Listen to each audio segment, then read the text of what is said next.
Et si nos maisons étaient bien plus que de simples murs? Si chaque objet, chaque petit coin racontait en fait une histoire, notre propre histoire? C'est vraiment ça le cœur du feng shui, cette idée un peu folle que nos lieux de vie sont en fait le miroir de qui on est à l'intérieur. Pensez-y une seconde. Et si l'organisation du salon ou juste la position d'un lit pouvait avoir un impact direct sur une carrière, sur la santé ou même sur nos relations? C'est cette promesse assez fascinante du feng shui qu'on va décrypter ensemble. Alors, pour commencer, il faut absolument qu'on parle du concept fondamental, la véritable clé de voûte de toute cette discipline, l'idée de la maison miroir. Cette phrase, elle dit tout, non? L'état de notre maison, que ce soit un joyeux bazar ou un ordre impeccable, les objets qu'on choisit de mettre en avant, eh bien rien de tout ça n'est anodin. C'est un peu le langage silencieux de notre parcours. Et c'est là que ça devient vraiment puissant.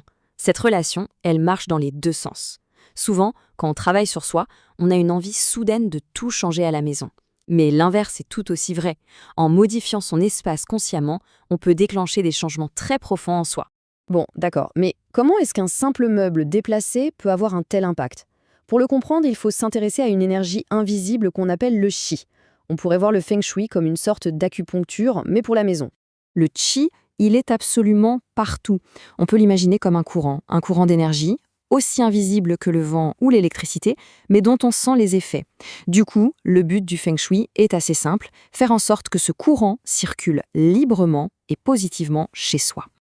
Alors, ce courant, le qi, il est créé par l'interaction de deux forces opposées mais qui se complètent, le yin et le yang. L'analogie de la pile électrique est parfaite pour comprendre. Il ne s'agit pas du bien contre le mal, pas du tout. C'est juste une question de polarité. Il faut une borne plus et une borne moins pour que le courant passe. C'est cet équilibre qui crée l'énergie. Mais attention, cette énergie vitale n'est pas toujours bénéfique. Il existe des flux négatifs, de véritables flèches empoisonnées, et c'est crucial d'apprendre à les repérer pour s'en protéger. Le Sharqi, c'est le nom de cette énergie agressive. En gros, ce sont les fameuses flèches empoisonnées. Elles sont créées par des formes très très courantes dans nos maisons et peuvent vraiment venir perturber notre tranquillité. Regardons quelques exemples concrets.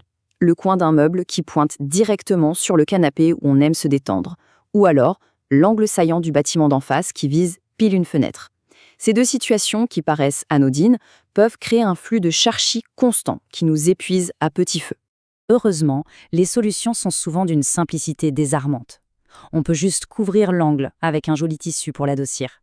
On peut aussi déplacer le meuble, ou se déplacer soi-même. Ou encore, on peut placer un bouclier, comme une belle plante verte, pour intercepter et transformer cette énergie.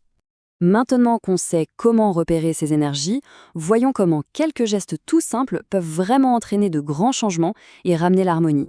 Une ampoule grillée qui laisse un coin dans l'ombre, une fuite d'eau qui fait ploc, ploc. Tout ça, ça a une signification symbolique très forte. Une fuite, par exemple, ça peut représenter une perte d'énergie ou même d'argent. Et l'entrée, qui est notre lien avec le monde extérieur, elle se doit d'être super accueillante pour inviter les bonnes opportunités à passer la porte.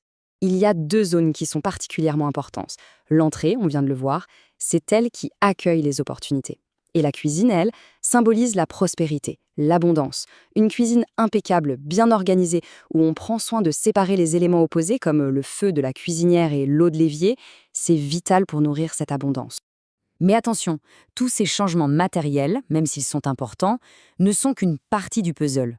Le vrai secret, l'ingrédient qui change tout, il est totalement invisible. C'est ce qu'on appelle le home.